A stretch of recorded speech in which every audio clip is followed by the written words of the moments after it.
Kamilla, welcome to Frome. Welcome to Frome FM. Thank you. You've not been here before, I gather, to Frome. No, this is my first time in Frome.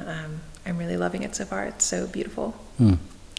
Tell me a little bit about where you live now and your family background. Right. I'll start with my family background. That's quite a story.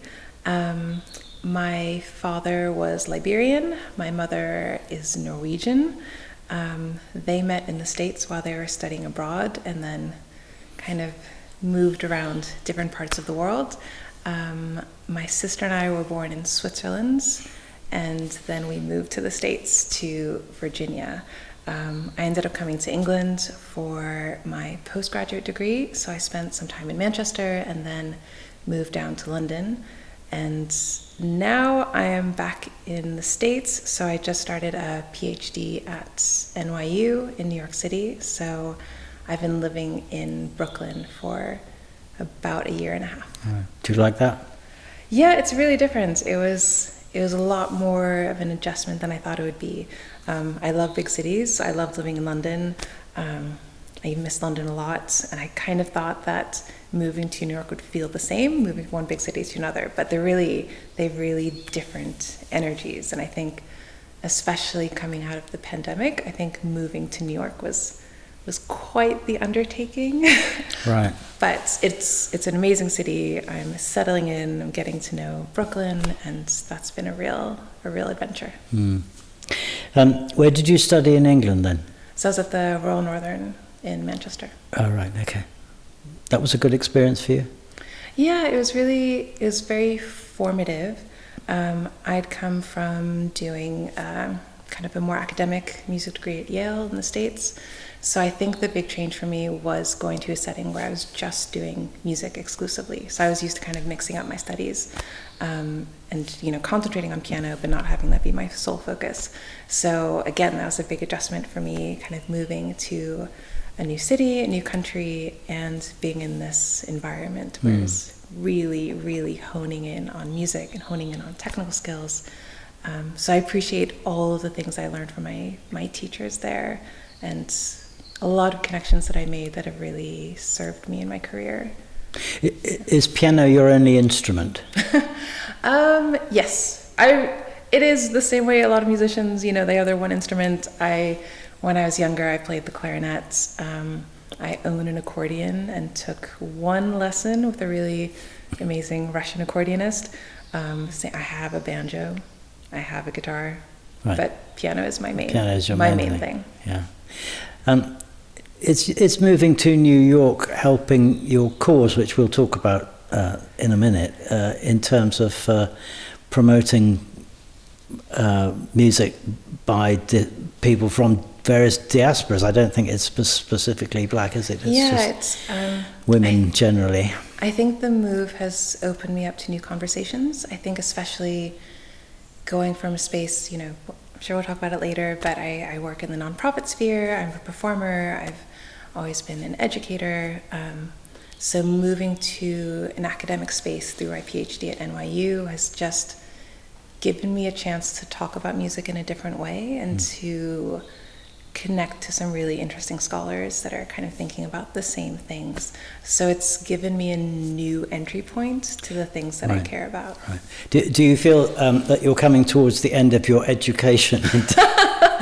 That's what I thought when I finished my master's, but apparently not. So the PhD in the States is very long. What are you doing? So I'm doing a PhD in musicology, which is usually 6 or 7 years.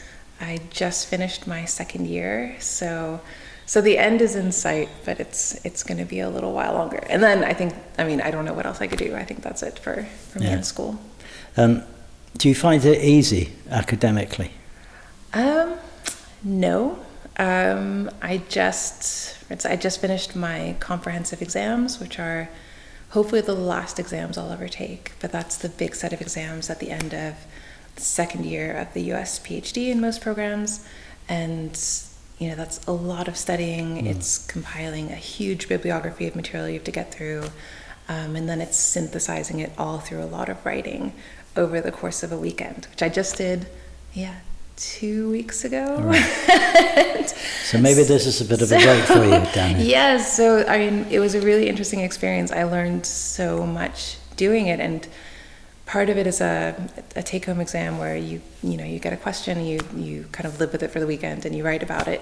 And the question was so interesting. I'm like, oh, maybe I actually want to research this. It was about Nina Simone and Lorraine Hansberry, who wrote A Raisin in the Sun, and their friendship. And I'm like, wow, that's really fascinating. So I was kind of grateful to the exam experience for introducing me to that topic. Yeah. But no, it's been challenging. But I've met some really great professors. Made some good friends. Right.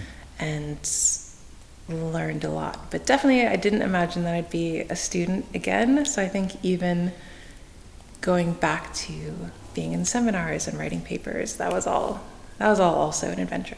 I expect you have a different relationship with the students, with your own peers, in a way, than you did before you had the London experience. And yes. Yeah, I mean, my peers are a lot younger than I am, so that's one thing. So there's a generational difference. They also, I guess they finished or did their undergraduates or their kind of master's degrees really recently. So either through the pandemic, which I think was a whole different experience. I started studying again at the tail end of the pandemic in 2021. But also just my background as a performer.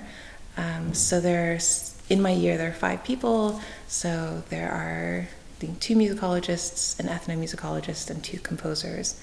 And one of the composers is a very, very talented performer herself, but it's been, different kind of coming to an academic degree from this background in nonprofit and from this background in performing. You, I don't know if you founded it, but you have an organisation called Music for Liberia. Can you talk a little bit about that? Yeah, that is my organization. I founded it. I am currently the director. I started kind of organizing concerts and fundraisers for Liberia when I finished in Manchester, and I was really looking for a way to kind of take this thing that I love, music, and use it to give back. My father really instilled in me just this kind of curiosity for and a little bit of his passion for Liberia. He was very devoted to his country and very, very outspoken and passionate about giving back and to kind of supporting Liberians. So Was he a musician? He was an amazing guitar player. Oh, right. Yes, and he loved music. So we grew up with lots of African music playing in the house all the time. Cool.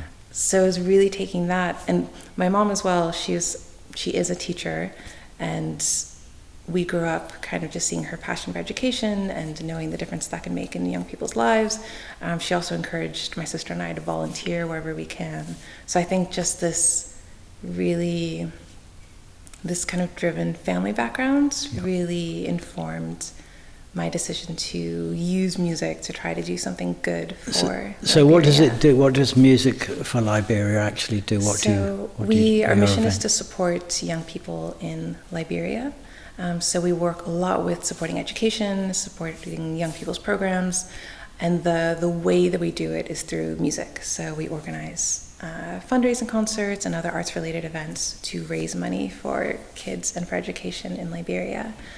So one of the great things about Music for Liberia that's meant a lot to me is, we're a small organization. We work with other small organizations, so it means we can really adapt to the needs of our beneficiaries. So we work with an arts center in Monrovia, the capital, and a music school that's just started. We also work with a children's home in rural Liberia called Mother Blessings Home. And whatever they need, we try to help them with. So we really get to know the people that we're working with. We get to know the students that we're sponsoring. During COVID, we could kind of help them, organize health workshops for their communities, and we could send masks and food for money. And that's been one of the joys of Music for Liberia, is kind of getting to know these communities, and form these really meaningful relationships, and also bring it to our friends in London and form a community around the cause in the UK. Right. And that would be a fundraising effort as much as anything, would it? Yes. So we raise awareness about Liberia's needs. We're doing a lot more to kind of promote Liberian culture, but our main mission is to fundraise, is to raise money for these children in Liberia. what are the issues in Liberia at the moment for my children? With Liberia, it's important to kind of remember the very traumatic kind of recent history. So Liberia went through 2 civil wars and the Ebola outbreak, and then of course, along with the rest of the world, the coronavirus pandemic.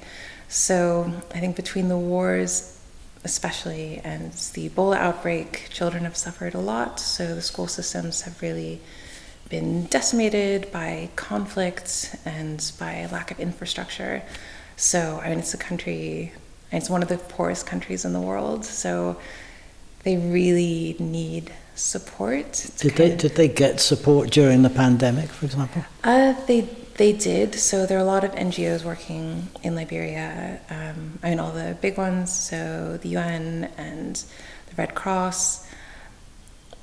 I find Liberia is a country that sometimes gets forgotten. It has links to America. So after the Civil War, Americans sent a lot of freed people to Liberia to found the republic, but it's not a former colony the same way some other African countries are. So there aren't as many links to the West kind of historically. So it is a country that does receive aid, but it's a country I want people to talk about more. It's a beautiful country. And whenever I go there, I'm just really blown away by how proud people are of their country, and especially when I work with students there and the students that Music for Liberia works with, one of the things that's really moving is they're all so motivated to give back to their country. So, for instance, a student we've been supporting at Mother Blessing's home, her name is Tita. I think she's 20 now. She's studying medicine and biology and chemistry and all the sciences, and her mission is to become the only brain surgeon in Liberia. Like, there are all these things that don't exist there and that make life really difficult. And what I see with the students that we work with is that they want to address those needs. Another student we support is really passionate about becoming a first grade teacher because there aren't enough teachers in Liberia. A lot of teachers left during the war, or they left during the pandemic if they could, or they left during the Ebola outbreak. So all of these problems that we see in Liberia, the young people are really committed to giving back to their communities. So how much of a part in all this does music play? Oh, it plays a huge part. It's the driving force, and I think it's the part that I feel like I can bring to our fundraising efforts. So our concerts have just worked with some fantastic people. So we've had Stephen Kovacevic, the pianist. He's come and played Bach for us. Alice Zavodsky, who's an amazing kind of jazz, folk, kind of everything vocalist and violinist. Sona Jabarte, one of the world's only women kora players. We've really been lucky in the musicians that have been willing to come and help out and perform for us and create these amazing, inspiring experiences for our audiences and help us build communities around the UK, and at the same time give back to kids in Liberia. Do they have an orchestra in at schools or the centres at all? Do they have any musical practical music? It's not part of it's not as part of mainstream education as it is here in England. So a lot of music programs are after school programs, which is why we provide a lot of scholarships for students to go in order to kind of help the schools keep running. There's not as much music in Liberia as there should be. Do they play local, traditional music? Oh, yeah. So, is there any place for what we would call over here classical music? Yes, I've taught piano in Liberia, so it's a country, again, people don't visit either. So I just learned that Nina Simone was there in the 70s, kind of before the war. But to me, the thought of musicians going to Liberia is so foreign. Yeah. It's not a place people really go. So any music that you can bring, any skill that you can bring is just so welcome and so appreciated. So yeah, I've taught at a really great school called the Cashel International Creative Arts Center. it's a mouthful, but it's a really fantastic school. Is that in Mogadishu? That's in Monrovia. Monrovia. So it's in the capital. They have keyboards, they have guitars, they have recorders. I brought over some ukuleles at some point. So yeah, there's space for any music that people are willing to share. Let's talk a little bit now about your passion, really, which is to do with women in music and particularly women of colour in music. Where are you with that, and how did that start? Yeah, that's been a really long journey. And thinking back to my studies at Yale and my studies at the Northern, I never played a single piece by a woman or a single piece by a person of color. And looking back, it astounds me. I feel like it's also on me.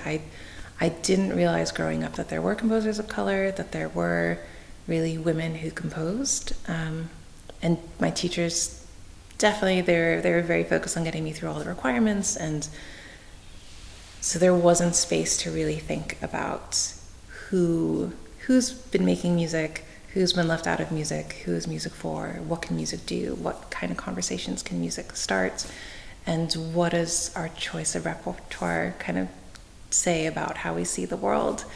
So for me, the kind of turning point was a big recital I did in London at St. Martin in the Fields, and they wanted me to play a piece from where I was from. So I remember just struggling already with the question of where I'm from, because my citizenship, my birthplace, and where I've lived are all very different places. But I came across a book that I'd never seen before at the Chimes bookstore in South Kensington, and it's called Piano Music from Africa and the African Diaspora, edited by William Chapman Yaho. And that just blew my mind. It was 5 volumes of pieces by African and Black composers, and I just was so blown away that this existed, and it was in this beautiful Oxford Press edition. So I went through that book, and I really fell in love with this piece by George Walker, his Prelude and Caprice. And finally I had a reason to play this piece and kind of felt justified in bringing it to a big recital. Unbeknownst to me, St. Martin in the Fields decided to list me as Swiss, so I was supposed to bring a Swiss composer, but I didn't know that at the time. But I played this beautiful piece, and then really just went through this amazing volume of works. Discovered Margaret Bonds, so that was the next big composer, the next big piece I played, which I'm actually playing tomorrow here in Frome. Her Troubled Water, that was another piece that really opened my eyes. Not only was this a Black composer, but it was a woman who I'd never heard of. And everything kind of comes full circle. I just wrote a paper about Margaret Bonds for NYU, my final seminar paper.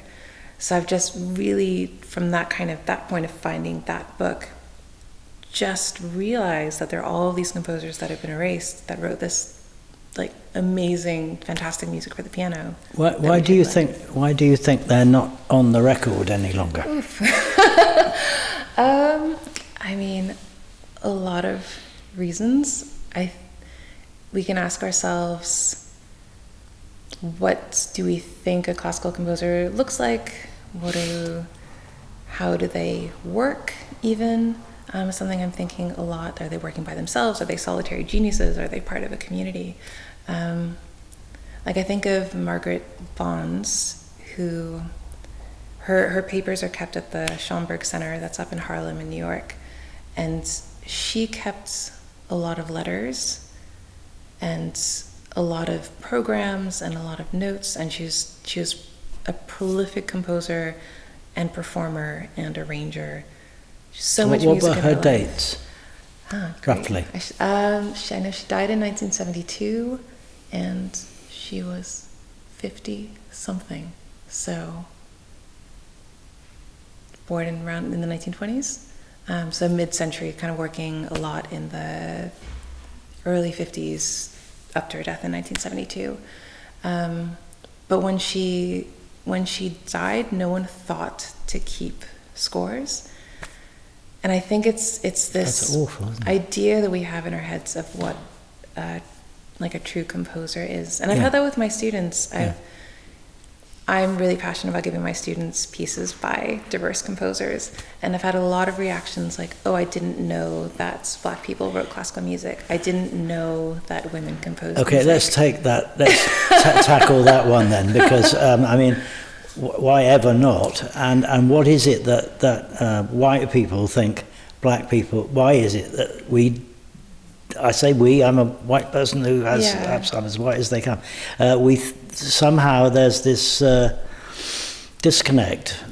Yeah. Why don't we think that people of colour can write our kind of music? Is that what it's about? I think there's so many. That's why I think classical music is so linked to kind of our societal values and how we're educated in other areas. Because there's no reason, and there have been Black composers and women composers and just diverse composers since classical music started. I'm really excited to see the Chevalier de Saint-Georges movie. I'm like, oh, now people will hear of this composer. But I wonder, and something I think about are all of the other things that we've picked up, the way that we think of Black people or other minorities, how they kind of bleed into classical music, which I think thinks of itself as this really rarefied sphere, this kind of separate thing from the world, but of course it's not. And I think the thing that's happening now is that a lot of really exciting composers and performers are bringing those conversations into classical music, which gives us as a community a chance to address the way racism and sexism have affected the composers that kind of get canonized. But I think there's been a real resistance to connecting classical music to anything that happens kind of out in the real world. And that's something that I've found frustrating and that I think is slowly changing, especially kind of post Black Lives Matter movement and things. But I think it goes to early education, it goes to the laws that we see being passed and reactions to big kind of cultural movements, and whether classical music wants to take a stand, whether it wants to take part in these bigger conversations, or whether it wants to kind of claim that art is separate from our lived experiences. But you say it. Who is it? What represents classical music? It must got to be people like yourself who have, a desire to communicate about it. Yeah. But who else is it? So it's let's see. So I think of it being kind of larger institutions. So I think conservatories have a part to play. I think big arts organizations have a part to play in not only the music that they program, but kind of who they're hiring and what's being talked about. I don't want to name and shame anything. No. But I mean, I think it's fair to say that classical music was kind of hijacked, wasn't it, in the 18th century, maybe earlier than that, because of the patronage system and certainly in Northern Europe and probably in the Northern Hemisphere. Yeah. And so the people who were practicing classical music were being sponsored by rich people who inevitably were from the courts and so on, and from the sort of upper echelons of society. So people like Mozart, who didn't come from any particular starting point societally, was elevated by this, and that kind of must have stuck with quite a lot of musicians. I think you're exactly right, and I think I'm most excited about the parts of classical music that are trying to change the image of it as being an elitist thing that's only for a certain type of person. So a project I just did in New York was with Chamber Music of Lincoln Center, and we did an education project around Black composers, and it was kind of bringing in schools from all over New York, so from the Bronx, Harlem, Brooklyn, and Manhattan. And a lot of the teachers responded that they'd never heard of these composers. And then you have to think why. So they weren't played on the radio, they weren't programmed in concerts, they weren't put in history books.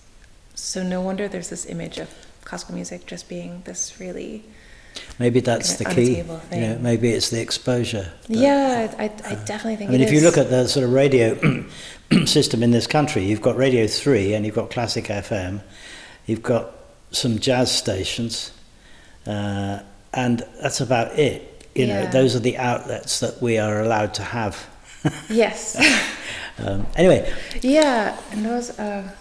You know, even with the radio. PBS in America, you know, there's quite a lot of classical music on that, and obviously people are streaming concerts now that they didn't used to before from the main centres, you know. Yeah.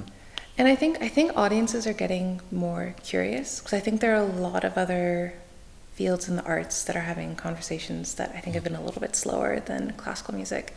So I think there's been a fear, maybe from programmers, that if there's music that people don't know, they're not going to come to concerts and they're not going to enjoy it. And I found that the opposite is true. I'm so excited about this concert here tomorrow because I'm hoping that it's a lot of music that people haven't heard before, which gives me a chance to talk about how I connect to the music. And it makes it a mission. I'm like, I love this music so much. I want you to love it as well. Please ask questions, please talk about it. I think it gives performers a chance to connect to audiences in a different way because things are personal. So let's talk a little bit now about the music that you're going to play at this concert. What's you most excited about? Oh gosh, I think I'm most excited to play Florence Price's first Fantaisie Nègre, because I only realized last week that because this is a piece I learned during the pandemic, I've never actually performed it live. I've played it in several virtual concerts and I've recorded it, but I've never played it in front of an audience. And playing it on this beautiful Steinway in this really lovely, lovely hall, that makes me really excited. I can't wait to kind of play the opening huge chord and let it rip.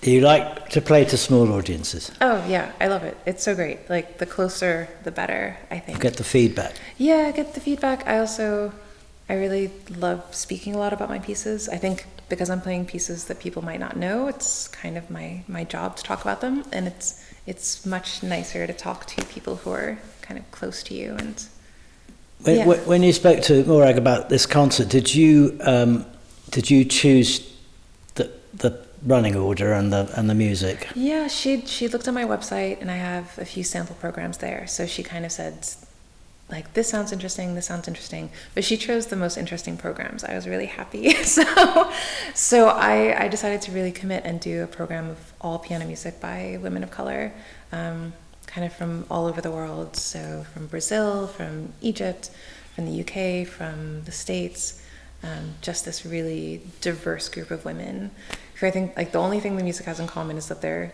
composers, you know, faced challenges because they're women. Let's talk about that. What differences have you discovered on this particular path about women of colour as composers or performers? What have you learnt about the differences perhaps between them and other performers? And yeah, their male counterparts perhaps. And one thing that's really inspired me is that a lot of the women form communities of women around their work. So and the strongest example is Margaret Bonds and Florence Price. So Florence Price, a little bit older than Margaret Bonds, kind of by a generation, but they were part of this network of women in Chicago who were Black women in Chicago who were music editors, they were critics, they were patrons, they were performers, they were composers, and they kind of came together and created this whole parallel track.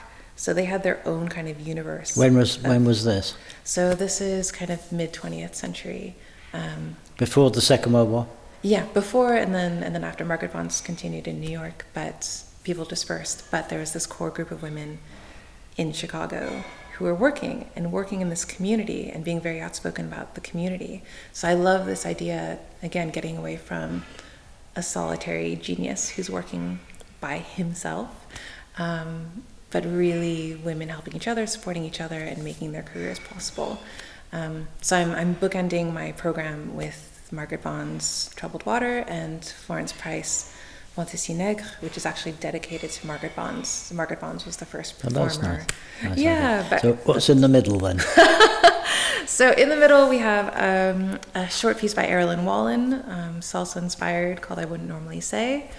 I have 3 pieces by Chiquinha Gonzaga, who's a Brazilian composer. She's the earliest composer in my program.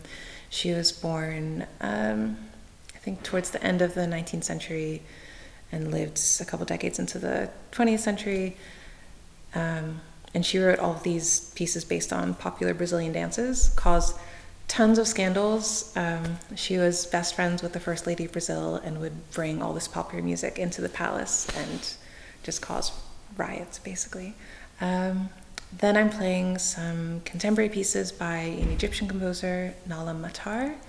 And they're very special. They're played in and on the piano. So there's a lot of moving around. There's a lot of kind of... You're moving around the piano. I'm moving around. It's kind of a celebration of Egyptian culture. It's also designed for young pianists to teach them extended piano techniques, which Right. I think is a really great concept for a piece. And then let me see. Oh, and then 2 more. So 2 pieces by Nkiru Okoye, who's a Nigerian-American composer living in New York. So 2 pieces from her African suites, which are, very lovely, great for an intimate space. And then I'm performing one of my own compositions, which is very new for me. So part of my academic study has been kind of reconnecting with composition, which I did as a kid and a teenager. And then I myself, when I got to university, felt like I'm not a real composer. I don't fit into this world, so left it behind, but now I'm getting back into it. So tomorrow is going to be the European premiere of a piece that I wrote, which is inspired by Whitney Houston, Cool. who I wrote about Right. in my first year of my PhD. It's inspired by one of her power ballads, and it's a theme in variations. Thank you so much for talking to us about this, and we can't wait to hear the music. Thank you. Just before we go, are you optimistic about the future of music for people of diasporas, people who aren't normally accepted into this particular area of music? Are you optimistic that this is going to improve, or do you think that we're going the wrong way? I'm very optimistic that it's going to improve. I was talking about this with April Kuyeja Odegar, who's here yesterday rehearsing, and just this kind of community that's building around these conversations and the way that we're trying to help each other, kind of in the Florence Price Margaret Bonds model. Not only do I think it's going to be different for the next generation of students to have this repertoire presented to them in a different way, as if it's always been there, which is how it should have been. But I think classical music is also going to improve from it. I think like the more diverse voices, the more interesting ideas, the more like magnificent music, the richer we'll all be. So I'm optimistic for communities of color and diverse musicians around the world, and I'm optimistic for classical music as a field because of it.